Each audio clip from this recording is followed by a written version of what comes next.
Welcome to your last lesson on conic sections. It's on hyperbolas. So the first objective here, we're going to be able to define a hyperbola in two different ways: as a conic section, with cones, and as a locus, which is a collection of points. Number two, we are going to write the equation of a hyperbola in standard form, and then finally number three, graph it in standard form. Alright, so we'll start off with looking at a couple of applications here. So take a look.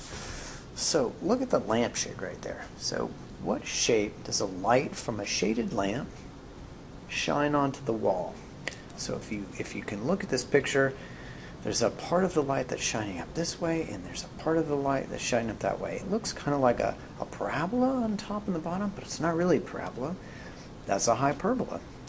This picture is even cooler because the shape of the lamp base itself is also a hyperbola. Whoa. Okay. Second warm-up question. In order to minimize surface area and to provide an aerodynamic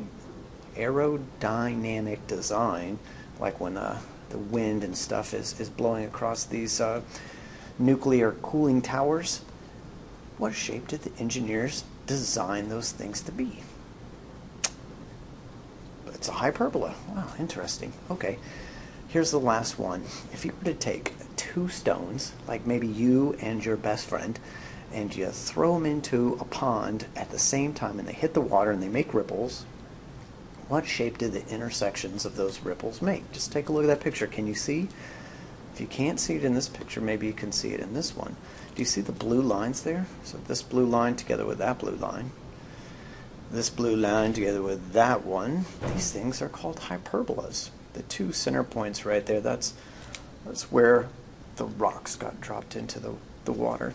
So all of these were applications of hyperbolas, which is what this lesson's about. That's kind of timely. All right, anyway, so objective one, being able to define a hyperbola as a locus and as a conic section, and then identify all of its important bits. And you can see the return of the asymptotes. You see right there? What we have in the picture here, you can see that the shape of this on the sides forms a hyperbola. This is actually a three-dimensional shape. A three-dimensional hyperbola is called a hyperboloid, and this was taken from the Olympics 2008, which were in Beijing. Okay, so conic section, as we've seen, we take that double nap cone, and if we were to cut it with a really super sharp plane perpendicular to the two circular bases, what it traces out are hyperbolas. Okay, it looks like a parabola over here in the other one, but they're not the shape of a parabola. You'll find that out whenever you do the challenge problems, if you can handle them, trying to say map the equation of a parabola onto a hyperbola and see if it works. See if it works. It doesn't. Anyway, so here's the locus definition of a hyperbola. Locus definition of a hyperbola is going to be very, very similar to the locus definition of an ellipse. It's one key difference. Okay, so a hyperbola is a set of coplanar points. So let's take in particular this point P right here, such that the positive, we always want a positive, because we're going to subtract here, we want a positive difference. The positive difference between the lengths between that point and the two foci is always constant. If I look in the picture here, what this is saying is, if I were to measure this segment from this point P to the first focus, get a number, measure the distance from that focus, from the point P to focus 1 and get a number, subtract them, that number is always constant. How this is similar to the ellipse was that instead of there being a minus sign here, there was a plus sign. So that's the key difference here between the hyperbola and the ellipse. Let's take a look at that on Geometry Sketchpad, shall we? Okay, so in this demo, I'm going to take a look at that definition, the locus definition of a hyperbola, which said that if I were to pick this point P, measure its distance away from the two foci. So here I've got D2 and I've got D1. Both of those things are measured right over here. And I subtract them. So D2, the big one minus the small one, because we want that difference to be a positive number. That's equal to, well, it's constant. That's what it is. It's just constant. Okay, so let me just demonstrate that by just moving this along, and you can see that this distance here, the difference between those two things has to stay constant. Now, I only did it for the branch that's on the left-hand side. You could also do it for the branch that's on the right-hand side. Now, let's try to move this thing around a little bit and see what happens. What do you think is going to happen if I move the foci closer to the center? Makes this thing skinnier. If I move them further away from the center point, flattens this thing out. Okay, and then of course I can make this pointing vertically to the side. We're only going to do, of course, horizontal ones like this or vertical ones like this. Now, what do you think is going to happen if I move the focus on the other side? I haven't put these points in here, so let me just click and so you can see it here. Okay, so this one here, if I move this focus in to the other side of the vertex, what do you think is going to happen? Because right now you can see the foci are on the outside, the vertices are on the inside. Let's see what's going to happen. What's going to happen? Boom. Whoa, what did it just turn into? It just turned into an ellipse. So what you can think of is that in a hyperbola is an ellipse that's been turned inside out. So that's interesting. Let's get back to that slideshow. All right. Inside out ellipse. Very interesting. Okay, let's continue. Let's talk about the parts of a hyperbola, because there's tons of them. So what we're going to say, the purpley parts right here, the shape that's actually the hyperbola, we're going to say each one of them is a branch, and they're not connected.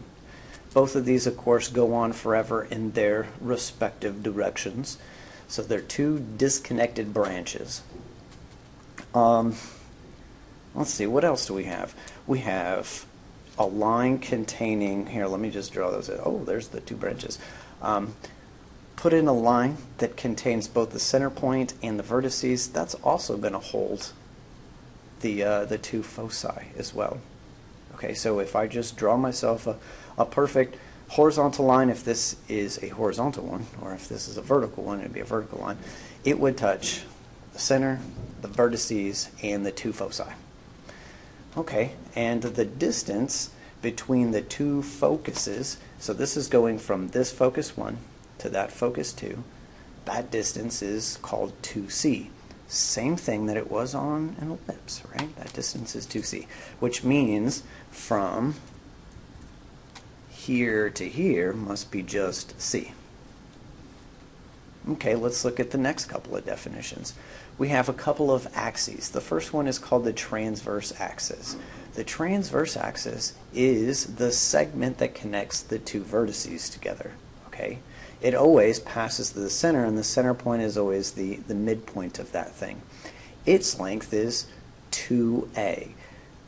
That, in terms of an ellipse, was like the major axis. Okay, so if I just connect a segment from one vertex to the other vertex, that's called the transverse axis. Now, something that's going to be very easy to remember is that transverse has an a right up front, and this one's associated with 2a. All right, the other one is called a conjugate axis. The conjugate axis is going to be perpendicular to this, the transverse one, and it's going to go through the center, and its length is going to be 2b. So there's the transverse one. So the distance, let's put these things on here. The distance from here to here must be just a, and the distance from here to here must be just b. Now you might be wondering, why would I even need that conjugate axis?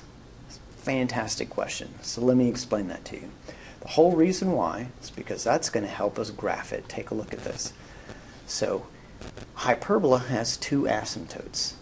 And watch this magic right here. If you draw yourself an imaginary rectangle using both the the conjugate axis and the transverse axis. Watch what happens. Now, if I just connect the opposite vertices, there's one asymptote, and there's the other asymptote. And so that's the reason, really, why I need not just the transverse axis, but the conjugate axis. I make a little rectangle, and then I go from corner to corner, and those things are going to be my asymptotes. Remember, the asymptote is a line we get really, really close to, but I never, ever get there. Now, let's talk about the slope of each of those things. Okay? For this one, now it's going to be different if I have a vertical transverse axis, but this one's a horizontal one. Okay. Oh, where's my pen? It's right there. Got to get rid of that. That looks nasty. So, if I want to find slope, it's rise over run. So let's just go from this point C. Let's go my rise and my run. How much did I just rise right there? Well, that's 1/2 of the transverse, or the conjugate axis. It's the green one there, so that must be just a B. And I ran 1/2 of the conjugate axis, which is an A, which means that the slope of this asymptote, the slope must be B over A. What about the slope of the other one? Well, this one is just going in the total opposite direction. This must be negative A. So this one's actually a negative B over A for that slope. So that's pretty interesting too. Now, here's a major, major difference between hyperbolas and ellipses. And that has to do with the lengths 2A and 2B. What we saw from an ellipse is that the 2A was always bigger than the 2B, right? For a hyperbola, that is not always going to be the case. Very important. The A is not necessarily bigger than B. In other words, the transverse axis does not have to be longer than the conjugate axis. It could go either way pretty much. All right, let's look at, let's see. Actually, I'm going to call it right there. And then we'll pick this up in the next video.